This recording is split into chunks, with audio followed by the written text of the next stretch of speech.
اسی طرح ایک بچہ تھا، چھوٹا سا بچہ تھا، وہ قرآن حفظ کرنا چاہتا تھا لیکن اس کو یاد ہی نہیں ہوتا تھا، وہ یاد کرنے بیٹھتا، سبق یاد ہو جاتا، پھر بعد میں بھول جاتا تھا۔ تو ایک دن وہ استاد کے پاس آیا، استاد کے پاس آ کر کہنے لگا کہ استاد جی مجھے سبق یاد نہیں ہوتا، میں کیا کروں؟ میں تو حفظ کرنا چاہتا ہوں لیکن یاد ہی نہیں ہو رہا۔ تو وہ استاد اس بچے کو لے کر ایک کنویں کے پاس گئے۔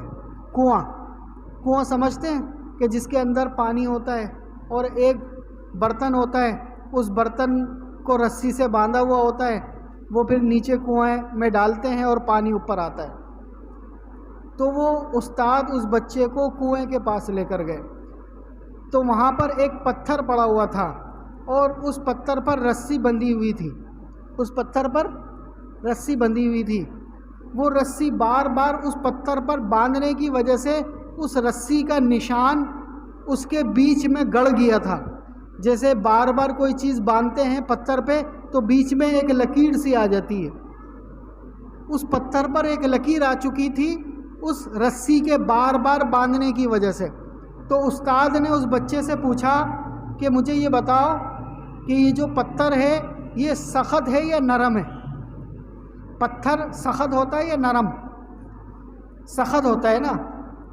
اور یہ جو رسی ہے یہ سخت ہوتی ہے یا نرم؟ یہ تو نرم ہوتی ہے، اور پتھر سخت ہوتا ہے۔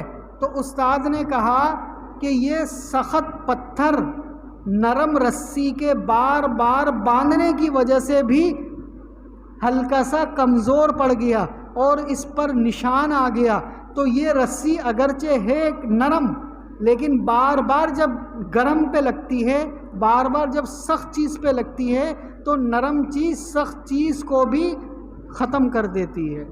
تو آپ کو اگر سبق یاد نہیں ہو رہا کوئی بات نہیں، آپ بار بار کوشش کرتے رہو، بار بار پڑھتے رہو۔ جب آپ بار بار کوشش کرو گے، بار بار پڑھو گے تو یقیناً آپ حافظ قرآن بن جاؤ گے۔ تو ہم سب کوشش کریں گے نا، حافظ قرآن بنیں گے، حافظ قرآن بنیں گے۔ یاد ہو تب بھی بنیں گے، یاد نہ ہو تب بھی بنیں گے، کوشش کرتے رہیں گے۔